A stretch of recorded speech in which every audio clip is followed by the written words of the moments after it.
PPT दिसत नाहीत. हां दिसतंय आता. हो आता पीपीटी दिसत हॅलो, नाहीत. Good morning. हो आता आवाज गुड ऐकू येतोय? Morning sir.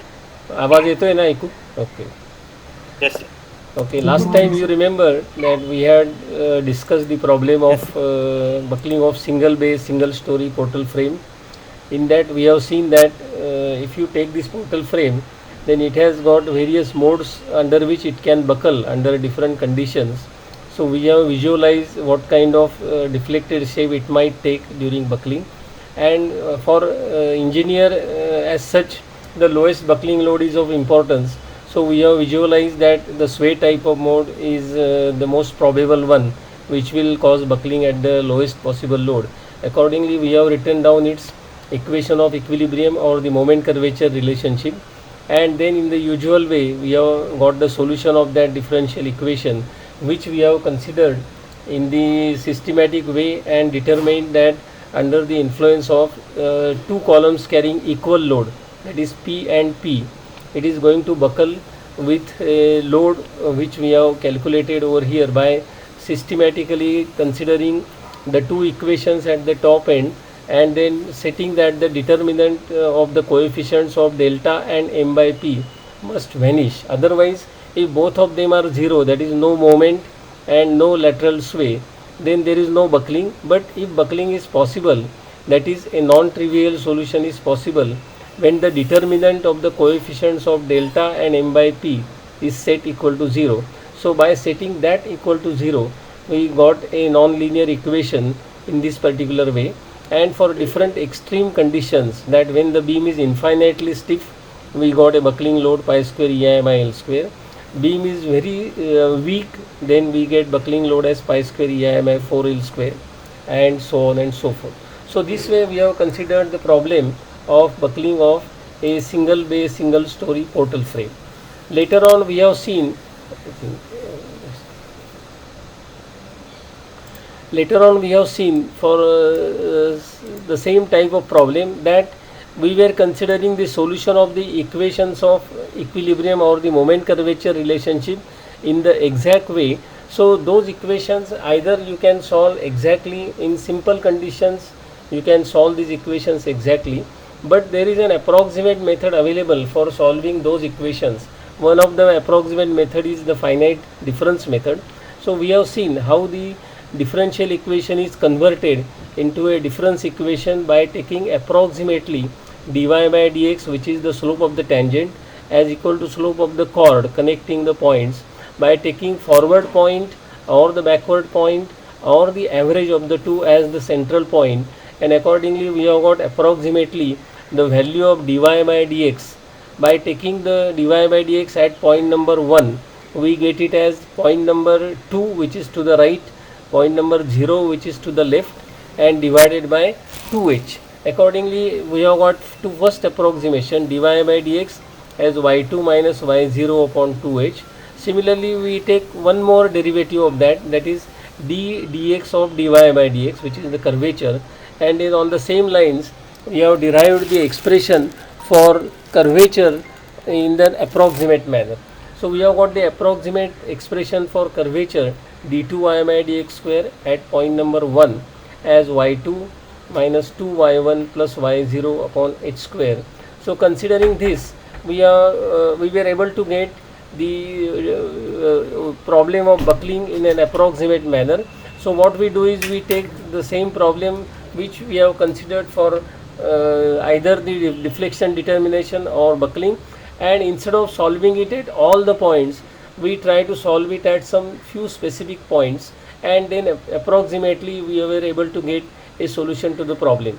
So we have considered this buckling problem by considering the axial load P, and we have taken these three internal points where we say that our solution must satisfy equations only at these 3 points over here, rather than going for exact solution which is going to solve it satisfy at all the points.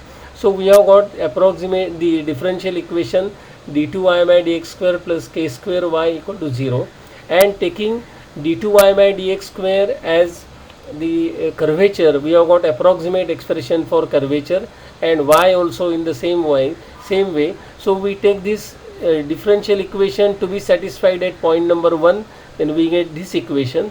When you take it at point number 2, then we again get y3 minus 2y2 plus y1 upon the distance between the 2 points square. So we get these two equations by taking the difference equation satisfied at 2 points only, and then we say that if y2 and y1 or y3, if they are not to be equal to 0, then we set the determinant of the coefficients of y2 and y3 as equal to 0, and accordingly we get an approximate expression for buckling load as 9.63 into EI upon L square, while actual expression is pi square EI upon L square, that pi square is roughly 10.1. So an exact solution of 10.1 is obtained, while approximately we get it as 9.63, which is roughly 4% away, and for many of the engineering applications we will say that that is quite acceptable. So this is the finite difference method, which is also used in solving many problems, and it was very useful method or popular method in the days when computers were not there and people were attempting the solution of the differential equation. Now we go one step forward and try to see another approach for solving the buckling problem. So far we were considering only the equilibrium of that column under the deformed state. We were writing down the equation for moment at any point, and then using moment curvature relationship we were directly going for solution of the problem. Either if it is equilibrium problem, then we used to get the answer in terms of deflections and so on and so forth. In case of buckling problem, our idea was to get the value of load at which the deflection becomes infinitely less. Now we take a slightly different approach called as the energy approach or the energy method for solving the stability problem. If you consider a simple example where you have got a surface which is concave over here, you can see this concave surface, and a sphere is kept on it. Similarly, there is a convex surface on which you have put the sphere, and here you have got a plane surface on which the sphere is placed over. Now if you consider these three situations one by one, for example, if you take this sphere which is kept on a concave surface only, if you displace it slightly and leave it like that, then because it is in the displaced position, it has got its position slightly raised, its tendency is to come back to its initial position. So it will come back to its initial position and will remain there. So though you displace it slightly and remove that initial disturbance, it will come back to its initial position. So we say that this particular sphere is in a stable situation over here. On the other hand, if you take this convex surface and displace the sphere slightly, then it starts rolling. It doesn't have any strength to come back, because to come back it has to increase its energy, and on its own it cannot do that. So if you push it slightly from the peak point, it starts rolling and then it just goes down. So we say that, oh, this is a very unstable position. If you displace it slightly, then it just starts rolling down and it doesn't come back. On the other hand, if you now take this surface which is plane surface, then we say that if you displace it slightly, then it neither goes further down nor it goes back, but it remains in the new position and so on, because it is a perfectly level surface. So we say that in the given situation, if the sphere comes back to its initial position, we will say it is a stable situation. If it continues to go down, then we say that it is unstable. And if it remains in the new position but doesn't increase its movement or doesn't come back to its initial position, it remains in the new position, then we say that it is a neutral equilibrium or a neutral position. With when you deal with each other, human beings, when you friends are together, many times you see that you start teasing a friend, you start making fun out of the friend. Most of the time what happens is, if you make a fun out of it, then he will also laugh and all of you will enjoy, and the matter ends there only. But sometimes what happens, if you disturb the friend slightly, then suddenly he gets very angry, he gets up and hits you. So he doesn't come back to its normal position. Though there was a small fun, everybody was expected to enjoy, then we say that, oh, this person is unstable person. If you make a small fun out of him, then he doesn't take it in a sporting manner. He remains disturbed and he further wants to take revenge on you. So that is a very unstable personality, what we say. And lastly, of course, you have a neutral personality, where if you displace a balls or a sphere slightly, then it remains there only. It doesn't increase its movement and so on and so forth. So these are the three types of equilibrium, which we say as a stable equilibrium, the unstable equilibrium, and the neutral equilibrium. As far as the energy is concerned, for example, we will say that at this point when you have put the sphere, then its energy is the lowest. If you displace it, the energy increases because you increase its elevation. On the other hand, for this sphere, its energy is the highest. If you displace it slightly, then its energy gets reduced because it lowers its position and so on. While for this sphere, wherever you displace it, the energy remains the same. There is no change in the energy. So we say that it is a kind of neutral equilibrium. So we say that as far as the stability of a given sphere is concerned, if it is at a point where the energy is the lowest and any disturbance will increase its energy, then we say that, oh, that's a stable configuration, and with a small disturbance, it will, after removal of that disturbance, it will come back to its initial position and so on. Let us consider the concept of this type of problem to a real problem in engineering. So what I will do is, I take a small sphere, a small rod over here, which is supposed to be a rigid rod. It is pinned at the basic, at the lowest point, at this point, for example. I think I will just start the slideshow. At this lowest point over here, for example,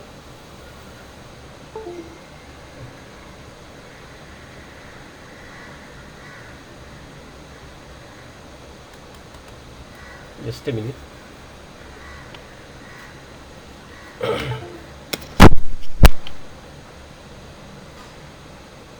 Okay, so at this point I have got a pin support, and at the top end it is free, as you can see at the top end. So at the top end it is free, but if it is pinned at the base and free at the top, it will simply collapse. To prevent it from doing that, now this spring is attached to it. The spring has got a stiffness, as we say, as the spring stiffness is, let us say, S. The stiffness of the spring is S. Okay. Now if I take this rod subjected to a load here P, okay, so I am keeping a force at this point P and want to see whether this particular system is stable or not. So what I will do is, I will displace it slightly from this equilibrium, from this initial configuration, so that it subtends an angle alpha with vertical. If it goes in this direction and subtends an angle alpha, then we will say that the length of the rod being L, the movement of this point, the extreme end of the spring from this point to this point is L multiplied by alpha. L is the height of the rod and alpha is the angle subtended. So we will say that the horizontal distance, which is roughly equal to the arc itself, it will move by a distance equal to alpha L. When this point is moved to a new location, the spring will get extended and some energy will be stored in the spring, which we call as the strain energy, because the spring is extended by some amount which is equal to alpha, the angle subtended at the bottom, multiplied by L. So we will say that the spring has got some energy stored in it, is equal to its stiffness multiplied by the extension and so on and so forth, that we will work out. While as far as the force P is concerned, when this arc is described by the topmost point of the rod, so we say that this arc is described by the topmost point of this over here. So we say that this point is slightly lower at this new location. At this point it was at the highest location, it has rotated by a small amount, so it has come down slightly in this particular way. The result of that is the force P has done some work to the extent of force P multiplied by the amount by which it has come down slightly over here. So this movement in the downward direction is possible because the rod is rotated in this way. If it has rotated through 90 degrees, it would have come here and it would have come down by L, but it has come down by a small angle alpha. So we will say that it has come down by a small value, which we will work out. So we will now say that the load P has done some work because of its downward movement, while the spring has got some energy stored in it because of the extension of the spring. Now let us see how we work out these quantities. Now, owing to the movement of the rotation of the rod, we will say that as far as the I think just a minute, as far as the movement is concerned at this point, so we have this particular rod. So this rod was straight like this, it has rotated by a small amount, so we say that it has come down by a small amount equal to, so my length of the rod is L, this angle is alpha through which it has rotated. So I will say that this vertical movement by which it has come down, so if I take this projected distance of the rod in vertical direction, then I will say that its vertical projection over here is equal to L multiplied by sine of alpha, L multiplied by cos of alpha. Is that correct? L multiplied by cos alpha is this, because this angle is also alpha, this angle is also alpha, and the inclined length is L. As a result, this vertical distance is L cos alpha. The result of that is, initially it was at this location, the topmost location. So initially it had an elevation L, now it had an elevation L cos alpha. So we now say that it has moved down by L over here, as you can see over here, that it is L into 1 minus, I think this double negative sign is not correct, it is L into 1 minus cos alpha. Initially it was at an elevation L, now it is at an elevation L cos alpha. So we will say that L minus L cos alpha is the reduction in the elevation, or which is equal to, now cos alpha I will say it is equal to 1 minus 2 sine square alpha by 2. Accordingly I will now say that this 1 and 1 goes, and I am left with 2 sine square alpha by 2, and for small angles I will say that sine alpha by 2 is alpha by 2 itself. So it is now alpha square by 4 multiplied by 2. So I am now getting the downward movement of the point of application of the force P as equal to L alpha square 2 as the downward movement. Is that correct? Okay, now I will say that the load P has moved through distance L into alpha square by 2. So it has done the work done by the load, which we will say is its potential energy, that is equal to P multiplied by L alpha square by 2. Okay, now this is as far as the work done by the external load is concerned.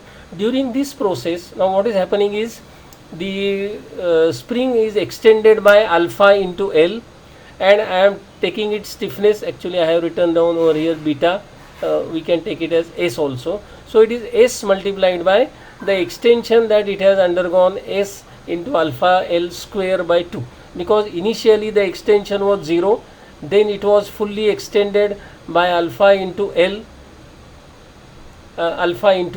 So we say that we have to take now, the force has increased from 0 to maximum value, and the area under the force displacement relationship that we get over here, this is now force and this is the displacement. It has extended from 0 to a value which is equal to alpha multiplied by L, and the force is increased from 0 to the maximum value. Accordingly, now we will say that the force itself is the stiffness of the spring, which is S multiplied by alpha L. Now that is the maximum force and this is the maximum displacement. So area under the curve is the energy stored, which is half into the force multiplied by the displacement, that is beta multiplied by alpha L square upon 2. So we have got now the work done by external load when the bar is slightly displaced.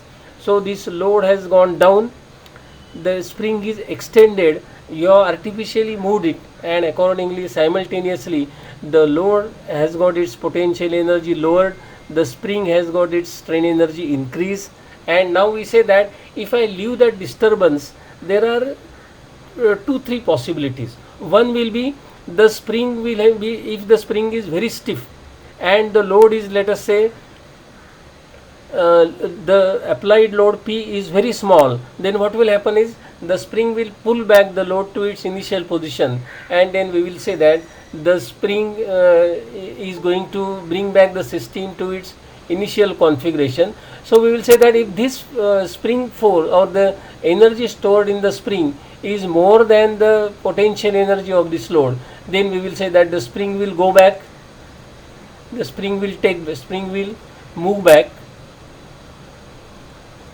or spring will move back, or it will pull the load back, and then we will say that okay, the system will come back to its initial position.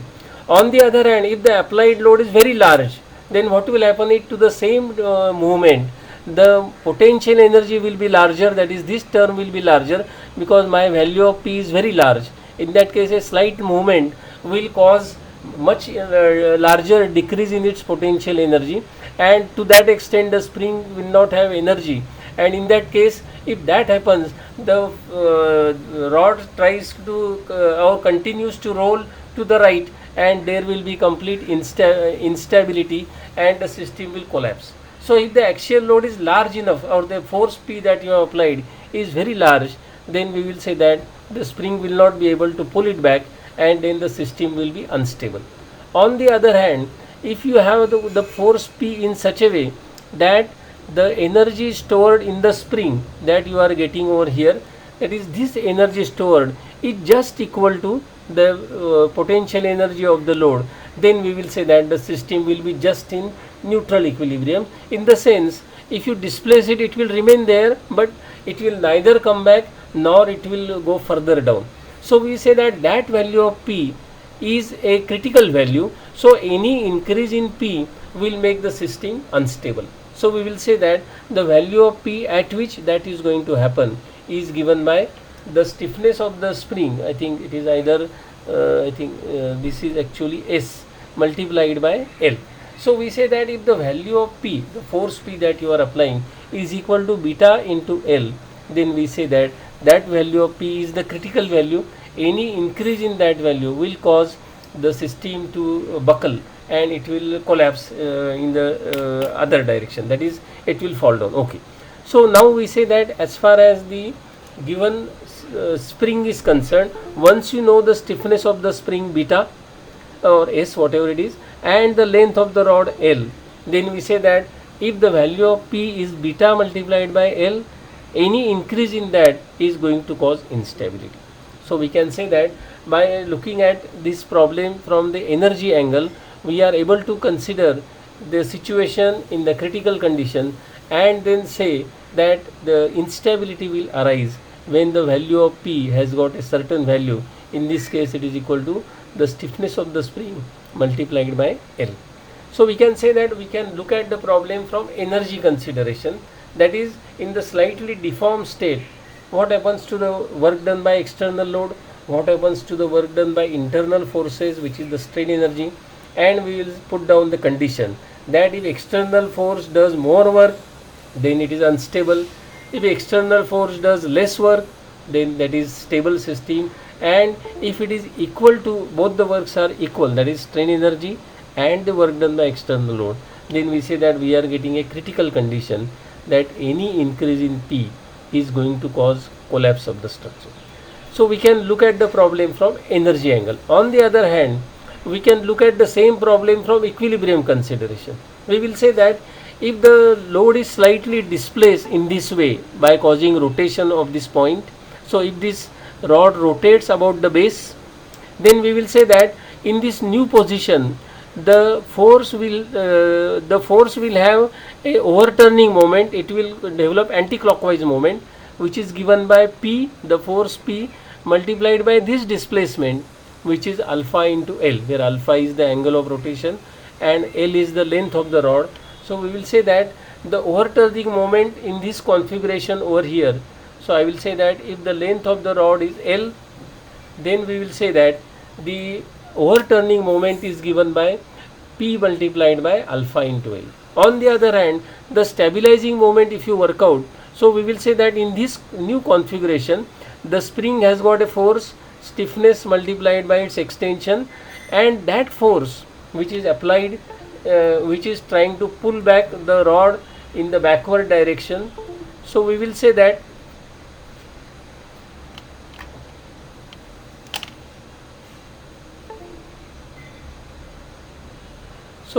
at this point the spring will have a force like this on the rod, and it will be a clockwise moment which we call as the stabilizing moment. The stabilizing moment is then given by beta, that is the stiffness of the spring, S, multiplied by alpha L, now that's the force, multiplied by L, which is the distance in this particular case. So we now say that in this particular case the stabilizing moment is given by the spring force, which is equal to beta multiplied by alpha into L, now that is the spring force, multiplied by L is the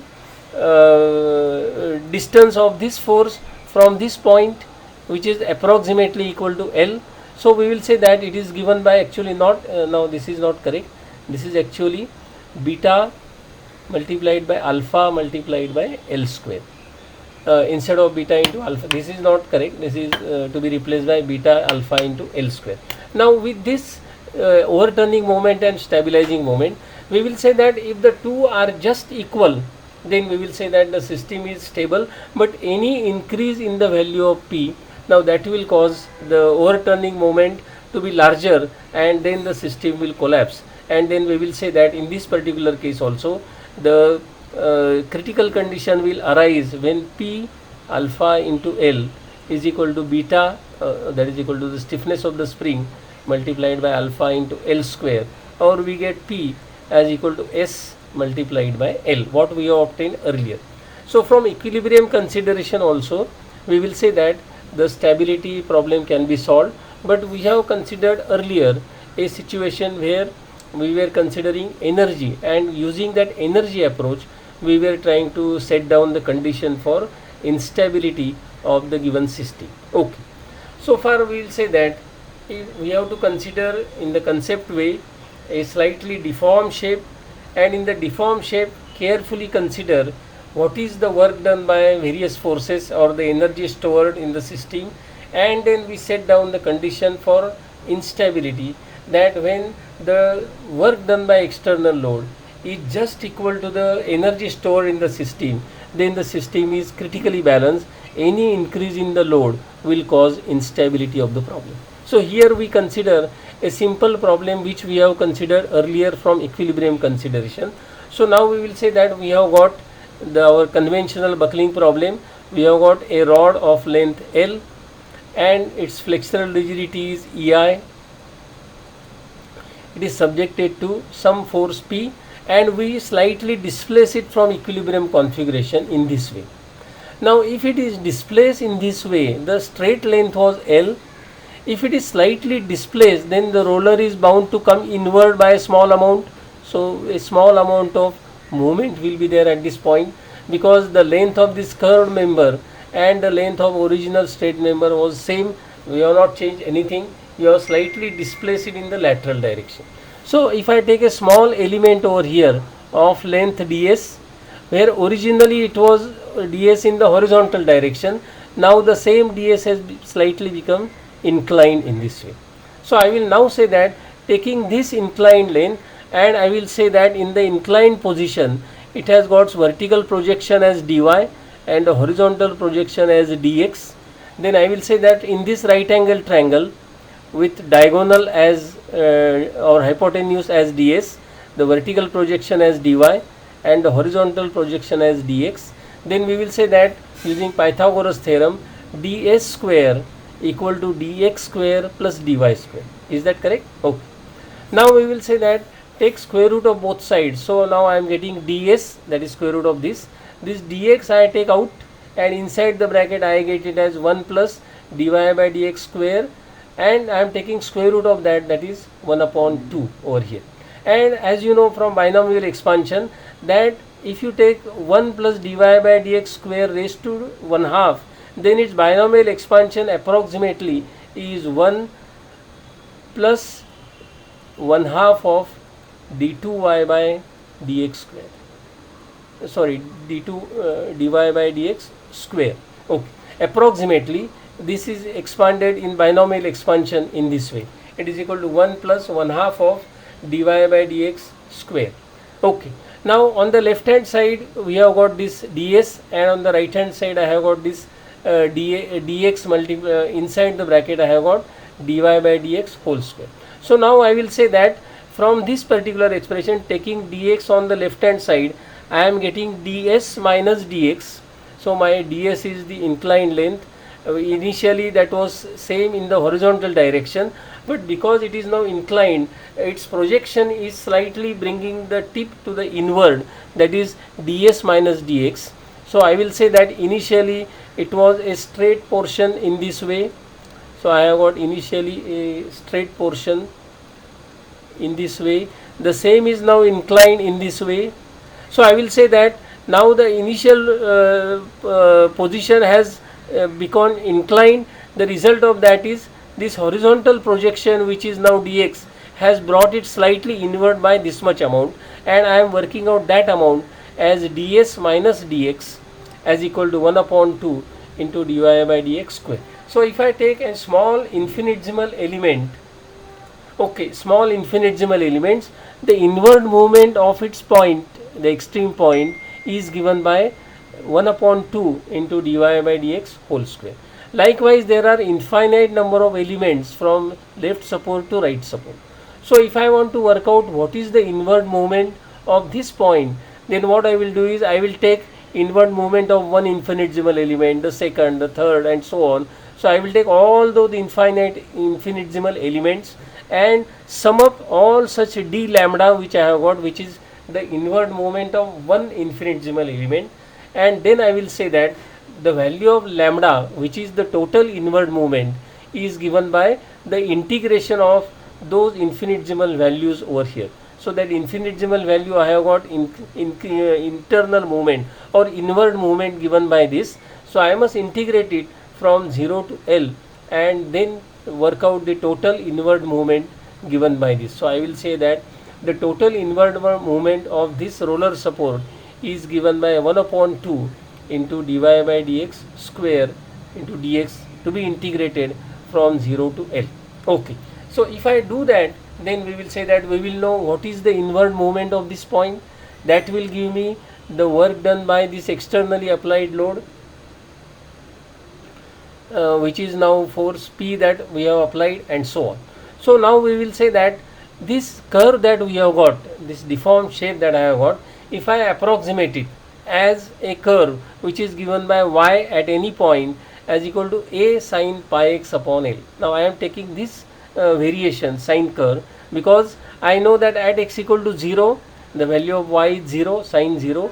At x equal to L, at this point the value is a sin pi, which is again 0. So we say that this particular approximate expression for deflection, which I have taken just arbitrarily, but in such a way that it satisfies the end condition, so that at the ends it has got 0 value, and at the midpoint where x is equal to L by 2, where we will say that it will have the maximum value equal to a, that is at the midpoint over here. So at the midpoint it has got a value of a, at the ends it has got value 0, which represents the deformed shape over here. If that is the approximate expression for y which I get, then we will say that dy by dx, because I want to determine under this deformed shape what is the inward movement of this point, and that we have seen is given by lambda, which is equal to 1/2 into dy by dx square dx. So I need dy by dx, so I get it as, I differentiate this expression, so it is a, and sin pi x upon L is differentiated to cos pi x upon L, and pi by L as the coefficient of x outside. So we say that dy by dx is given by a into pi upon L cos pi x upon L. I now integrate this expression by substituting for dy by dx. So it is 1/2 pi square a square upon L square into cos square pi x upon L, and so on. So once I get this, then we will say that this cos square pi x upon L can be written down as equal to 1 plus cos 2 pi x upon L. Is that correct? 2 pi x upon L upon 2. So that is now the expression for cos square pi x upon L.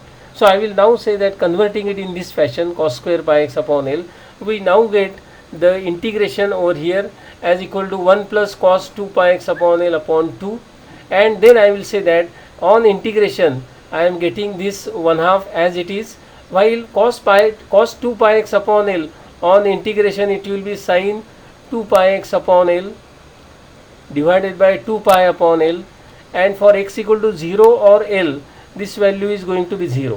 So we will say that we are left with only 1 by L, which in this case is L by 2. So I am getting L by 2 multiplied by 1/2 pi square a square upon L square. So now I am getting lambda, which is the inward movement of the roller, inward movement of roller. So we now say that it is pi square a square upon 4. Now that is as far as the movement of the roller is concerned.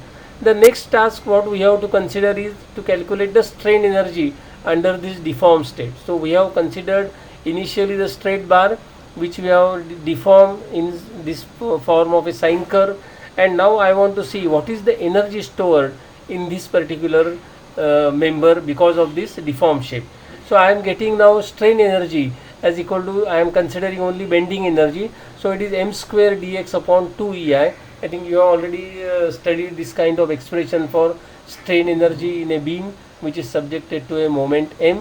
So it is now m square dx upon 2 EI, and the value of m at any point for this deformed shape that we work out at any point over here, that at this point the moment m is given by p multiplied by y. So I am now taking this expression where y is the deflection at the point under consideration. So it is p multiplied by a sin pi x upon L. So I am getting moment m given by this, and my strain energy is m square dx upon 2 EI. For m I make this substitution, so it is p square a square, this 2 EI I am taking out, and inside the bracket I have got sin square pi x upon L, and sin square pi x upon L, as you know, is 1 minus cos 2 pi x upon L upon 2. So we say that the sin square pi x upon L is converted into this, and again this cos 2 pi x upon L on integration it becomes sin 2 pi x upon L upon 2 pi upon L, and for x equal to 0 it's 0, x equal to L also it is 0. So we say that this term goes and you are left with only 1 by 2, and on integration it becomes L by 2. So it is now p square a square into L upon 4 EI. As far as the work done by the force P is concerned, we will say that work done by the force is given by, now we have already got lambda, so I will now say that with this value of lambda the work done will be then equal to P multiplied by lambda, because that is the inward movement at the point of application of the load. So I am taking this work done by the load. Also I have got the strain energy, so I will now say that I have got this as the work done by the external load P multiplied by lambda, whatever expression I have got, and strain energy is P square a square L upon 4 EI.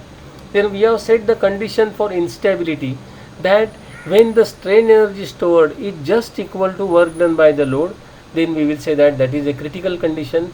That is the condition at which the buckling is a possibility for any increase in the value of load.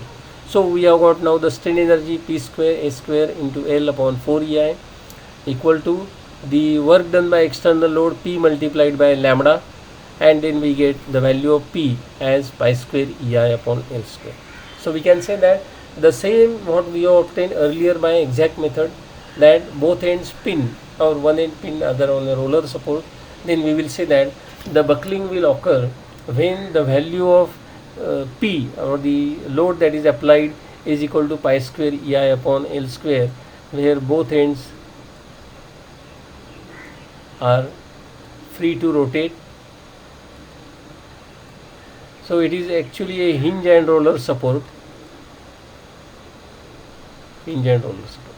Okay, so for this condition we have already determined earlier that the buckling will occur when P is equal to pi square EI upon L square. Likewise, we will say that for any structure or any member that you want to determine its buckling load, what you should know is its deformed shape. For any deformed shape, If you have the expression for deformed shape, you can take that, or in terms of trigonometric series, if it is possible to get the deformed shape, you can take that. Taking that, now you determine approximately the expression for strain energy, because your deformed shape might not be exact.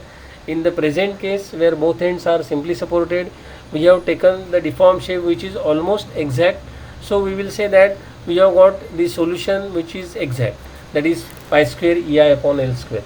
But you can take any other deformed shape which of course must satisfy the end condition, that is at this point we will say that at the ends the support, where whatever is the deflection at the support, that must be given by your deformed shape, and if there is a point of maximum deflection, that also must be reflected in the deformed shape. Once you do that, then we will say that this strain energy method can be easily utilized to determine the buckling load for a problem over here. So we can say that we have considered now the third approach. One was our normal exact approach, where we have considered the differential equation or the equilibrium concept and determined the differential equation governing the behavior of that particular bar, and then we have got a solution to that particular differential equation which gave us the buckling load as an exact method. Then we have seen the approximate solution of the differential equation as the finite difference method. So we see that finite difference method is based on the exact method, but the equation that you get from exact approach is solved approximately. So to that extent it is approximate over here. And the third approach now we have seen is the energy approach, where we say that the whole stability problem is seen as a energy problem, in the sense that when the structure or the member is slightly deformed, then several forces acting on it, external, internal, they do some work. Work done by external load can be worked out when you know the movement of the point of application of the load. Work done by internal forces can be worked out, which is the strain energy, once you know the deformed shape and the internal forces like the bending moment, the shear force, and so on and so forth. So you can work out the strain energy stored, you can work out the work done by external load, and then we set down the condition that under equilibrium or the under stability, the work done by external load must be equal to work done by internal forces, which is the strain energy stored over here. So we can say that the energy method also can be used, provided you get an expression for the displacements which are occurring in the given structure. Sometimes you can get the deformed shape directly, or you can approximate the deformed shape by carefully understanding its behavior, its end conditions, and so on, and thereby taking an approximate expression. But in most of the cases you will see that it is a reasonably accurate method, and you can easily predict the buckling load in such cases over here. So this is some substance of the equilibrium, the energy method that we have seen. I think shall we take a break for 5 minutes and then continue with the remaining part of the lecture? I think about 5 minutes break is okay. Okay, sir. So we will take a 5 minutes break and then continue with the discussion of Okay, sir. almost the last topic in this particular course.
Hello, shall we start now? Yes, sir. We are all back. Okay. Most of them. Achha. Yes, sir. Okay. So far we have considered the buckling of bars using various approaches. Now we will take one finer points as to what is the effect of shear force on the buckling of bars. Sometimes a reasonable amount of effect is seen when the shear force in the bar is reasonably large. So we will try to see theoretically as to how to determine the effect of shear force, that is, what is the effect of shear force on the buckling of the bar. For this purpose we will take a bar which is subjected to some axial load and see as to in the deformed state what is the shear force that is developed in the bar. So we will say that we have got this vertical load applied in this case. If the bar is slightly displaced from the equilibrium configuration, it takes up a new position at this point, but the force still remains vertical. Okay. With this force remaining vertical, then we will say that at any point when the bar is not straight, bar is bent in this fashion, at this point, at any point, let us say that the slope of the tangent that you have got is dy by dx, that is at this point. So I have got over here the bar which is in the bent state. So I have got the bar which is bent state. At any point if I want to work out, then here the inclination is dy by dx with vertical in this particular case. So I will say that the shear force which is perpendicular to that is now P multiplied by sine of dy by dx, that is the angle over here. So that is P multiplied by sine of dy by dx, and for small angles we will say that it is dy by dx itself, dy by dx. So I will now say that the shear force at any point that I get over here at any point is given by P multiplied by dy by dx, where dy by dx is the slope of the tangent at this point, where dx is taken as vertical, that is x is taken as vertical and y is taken perpendicular to that. So here this is my y axis and this vertical is the x axis over here. This is x axis, and I get now the shear force as equal to P multiplied by dy by dx. If that is the shear force, then we can easily calculate the change in slope of deflection curve produced by the shearing force Q. Actually speaking, if you see over here, this Q is the shear force. Q upon A is the average shear stress that you get. Is that correct? Force upon area is now the stress. So this is my average shear stress, and stress upon modulus of rigidity is now going to give me the shear strain. So we will now say that my Q upon A over here, Q upon A is the shear stress average divided by now stress upon the shear modulus G is going to give me over here. So Q upon GA is the shear strain,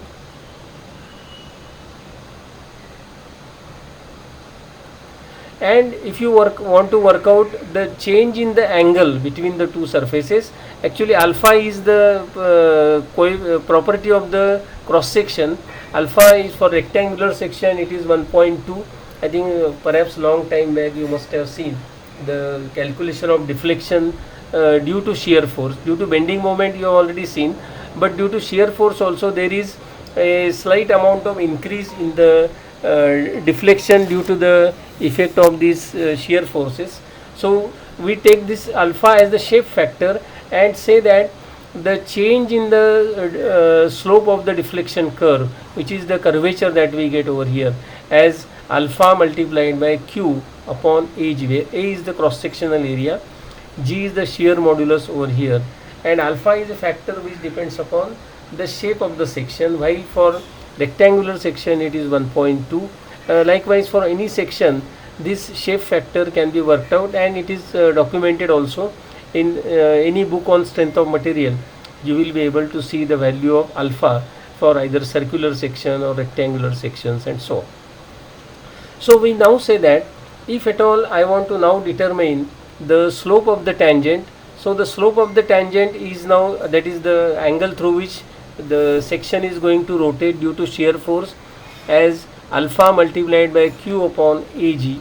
Then we will say that alpha upon ag, I will take it down, and if I want to see the change in slope, that is I must differentiate it with reference to z.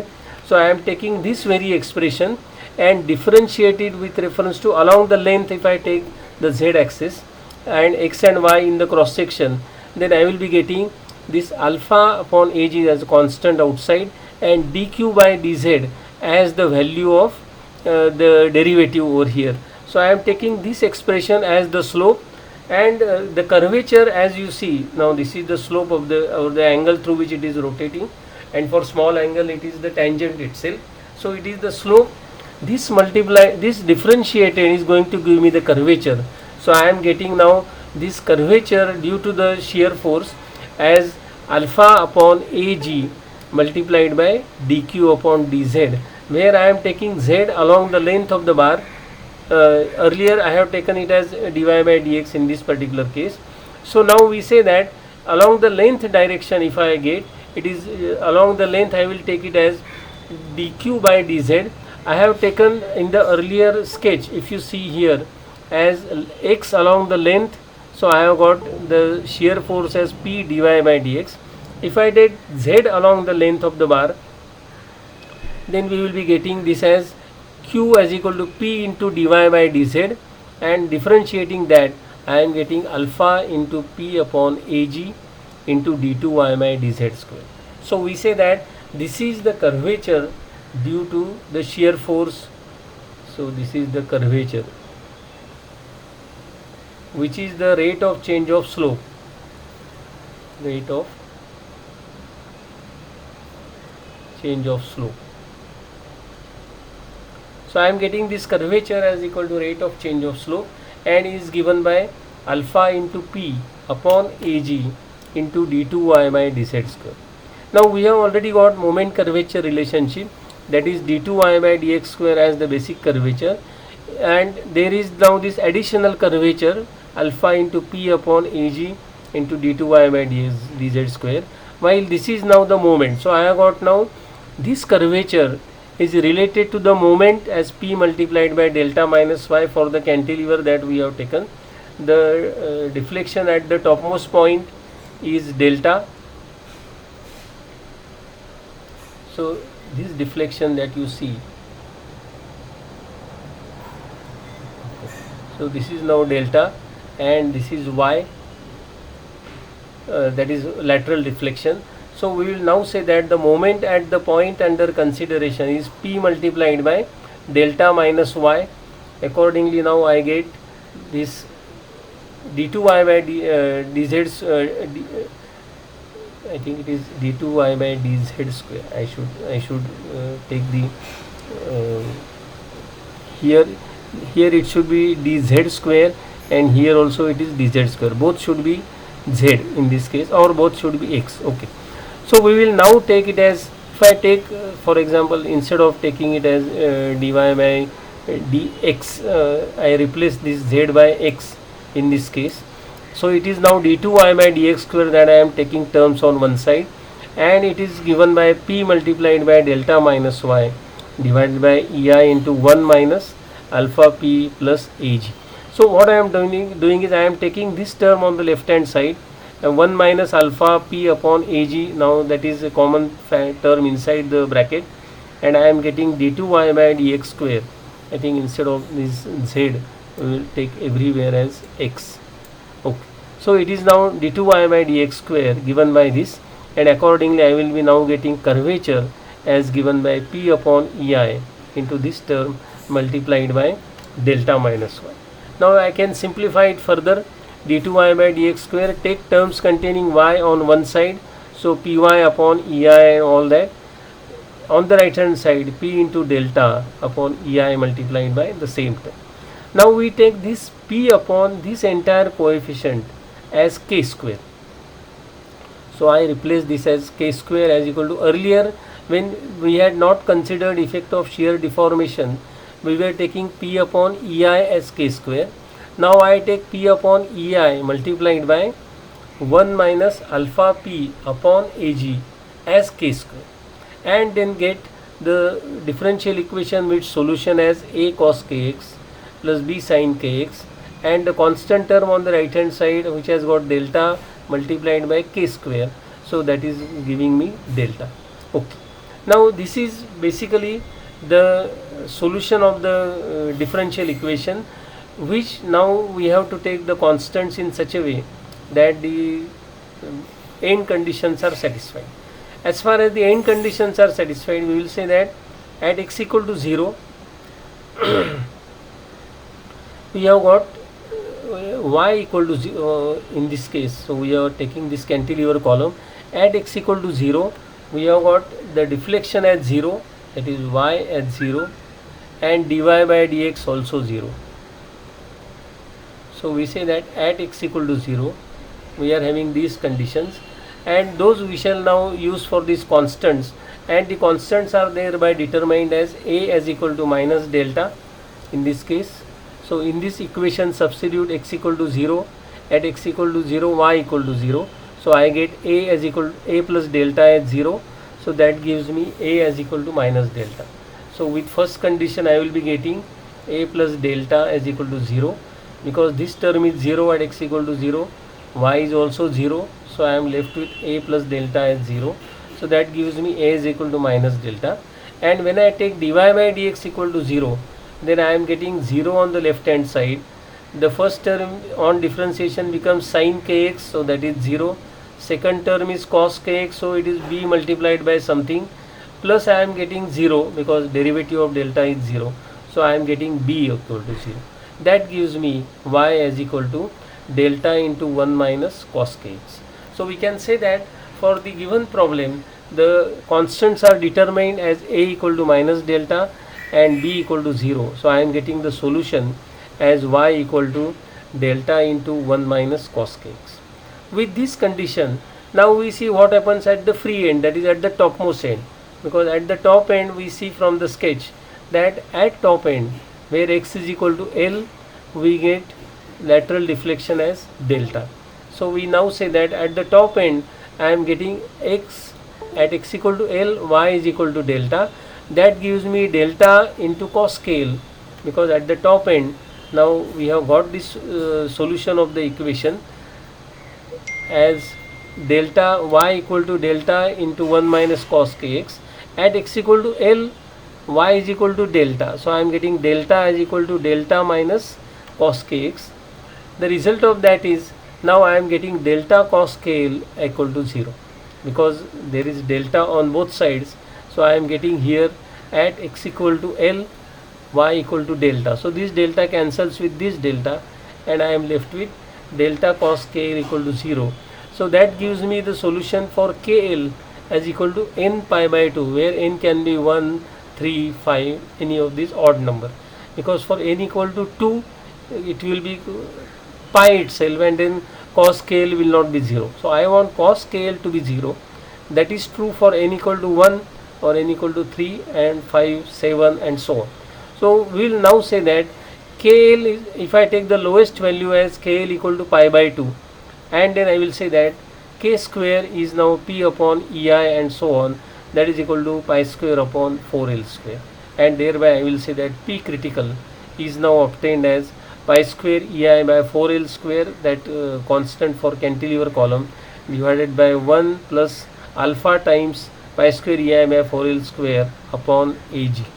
On simplification we get this particular expression where we say that p critical, otherwise had we had not considered effect of shear deformation, I would have got p critical as directly equal to pi square ei upon 4l square for a cantilever column.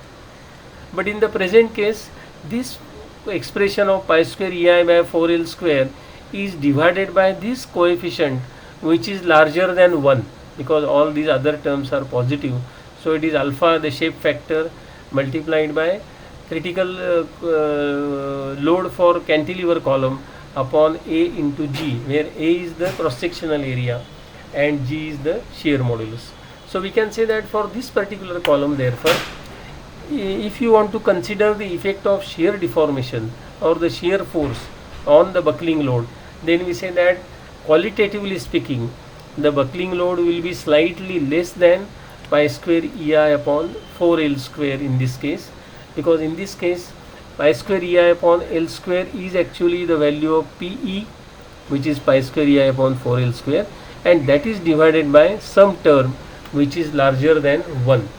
So we can say that if you want to consider the effect of the shear deformation or the shear force on the buckling load, then we can say that the shear force causes slight reduction in the buckling load which is occurring otherwise for a given column.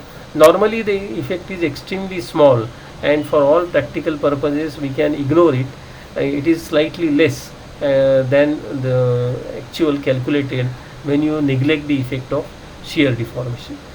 Now this is as far as the equilibrium approach for determining the effect of shear deformation. On the same lines, you can consider the use of energy method in solving the buckling problem, where the effect of shear deformation is to be taken into account. For example, if we take a simply supported column where both ends are on a hinge and roller support over here. So if I take this straight column where the ends are having simple supports and is slightly deformed in this way, there is an axial force P applied at both ends in this case. So this is force P. Then as we have seen earlier, that if the central deflection is delta for this column, the maximum deflection, I can take the deformed shape given by y is equal to delta into sine pi x upon L. Delta multiple, approximately I can take it in this fashion. Later on we will see that this is almost the exact deformed shape over here. So if I take this y as equal to delta into sine pi x upon L and want to use the energy expression, for example, then we will say that the energy stored in the bar will be due to two types of forces. One, the energy due to bending moment, and the energy due to the shear force over here. So we will now work out these two energies, energy due to bending moment and energy due to shear force, and see how we can determine the buckling load in this particular case. So we have got the moment as equal to P multiplied by y at any point for the deformed shape that we have got at any distance at a distance x from any end. We say that the deformed shape gives me the value of y over here. So this is the y, and accordingly I will be getting the moment at any point as P into y. Similarly, the shear force at that point we have worked out earlier as equal to P multiplied by dy by dx. So now we say that the strain energy stored will be given by strain energy due to bending moment, which is now m square dx upon 2 ei. For m I substitute P into y, so I am getting P square upon 2 ei into y square dx. And for the second term where it is energy due to shear force, that is alpha times q square upon 2 ga, so I am now taking it as alpha into q square, so it is P square upon 2 ga, and inside the integral I have got dy by dx whole square into dx. So we can easily integrate it because we know y as equal to delta sine pi x upon L. We have already got y as equal to delta sine pi x upon L. So we now get dy by dx, which is required for second term, as equal to delta into pi by L into cos pi x upon L. So I make a substitution over here for this dy by dx, square it, and again using trigonometric identities, I now get the strain energy stored due to bending moment as P square L into delta square upon 4 ei, and due to shear force alpha into P square upon 2 ga as it is, and inside the bracket this dy by dx whole square is to be integrated, so I am getting it as delta square upon 2g. So we can now say that the strain energy stored is now worked out due to two causes, due to bending moment and due to shear force.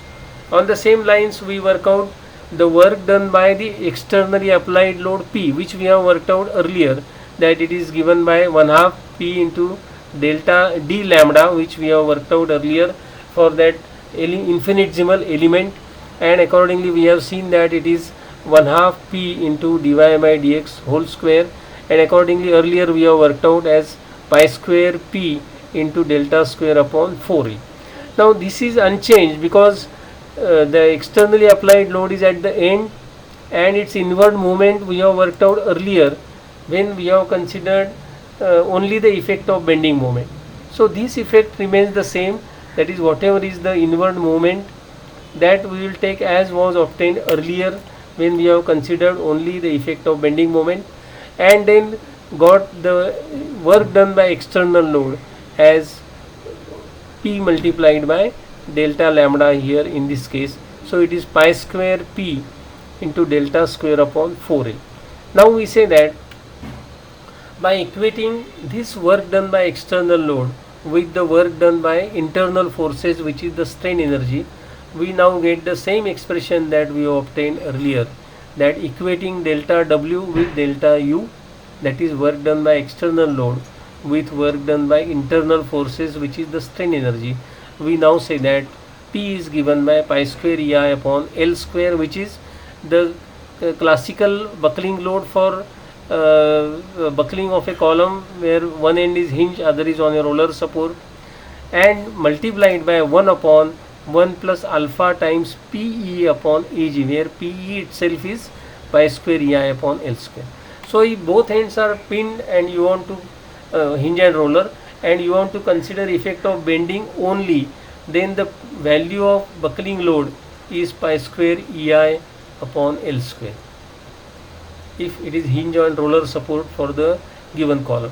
If it is same member you want to consider effect of shear deformation, then this entire term is divided by, this is 1 upon this term over here, that is 1 plus alpha multiplied by pi square EI upon L square divided by A into G. So we say that we are getting this additional term in the denominator, and to that extent the buckling load gets slightly reduced. So we can say that we can determine the effect of the shear force on the buckling load by carefully considering the energy itself, that is energy due to bending, energy due to shear force, so that is as far as the strain energy is concerned. Energy due to or the work done by external load is the quantity to which we have to equate the strain energy. Once you do that, then we will say that we have got the complete solution to the problem, and that is the effect of shear deformation or the effect of shear force on the buckling load in this case. So we see that that buckling load is slightly less than your conventional buckling load, which is pi square EI upon L square. So we can say that whether you are using equilibrium approach, the moment curvature approach, or the strain energy approach, you have got two approaches for determining the same phenomenon, that is getting the buckling load, whether it is one end fixed, other end free, or any other boundary condition. You need to carefully consider the strain energy stored, the work done by external load, equate the two, and that is the condition under energy approach. If it is moment curvature relationship, then you need to carefully consider the differential equation, get its solution, and determine the constants using the end conditions over here. So we can say that with this we come to the conclusion of our entire coursework, wherein we have considered the conventional problem of buckling or the beam column. Here we have seen that under certain conditions of the lateral load or the axial load, the lateral deformation becomes infinitely large. Then we have considered Euler type buckling load, wherein we have considered different boundary conditions and seen how the buckling load can be determined. Then we have seen the assemblage of members or the plane frame, wherein we have seen that the buckling load for plane frame also can be determined by carefully considering the differential equation approach. You carefully write down the moment curvature relationship and then determine the buckling load. In reality or in real problems, a isolated column rarely exists. It is always part of a frame. So you will have to consider the framework as such and determine the buckling load. However, of course, the real structures are quite complex, and you will not be able to determine the buckling load of a real structure when there are several members, some in tension, some in compression, and so on and so forth. Then you will have to use computers for determining the buckling load. I think which perhaps when you study finite element method later on, you might be able to include this in your studies. Then we have seen approximate methods, the finite difference method, and lastly the energy method, wherein we have carefully considered the approximate solution of differential equation by converting it into difference equation. The approximate solution was obtained, but good enough in accuracy so that for engineering purpose we can easily accept those approximations. And lastly we have seen the energy approach, wherein we have considered the strain energy, the potential energy, and seen the condition for stability or instability, that when the two energies are just equal, then the instability is on the threshold, so that if the external work done is less than the strain energy, that's a stable system. If external work done is more, then that's unstable. And if they are just equal, then we will say that it is critical condition. Any increase in axial load or the applied load is going to cause the buckling of the entire structure. I think with this we come to the conclusion of our present coursework. If you have any doubts or you want to ask anything, you are free to ask. Otherwise I will be sharing these notes also with you, and you will be able to read at leisure the same material. Okay, thank you.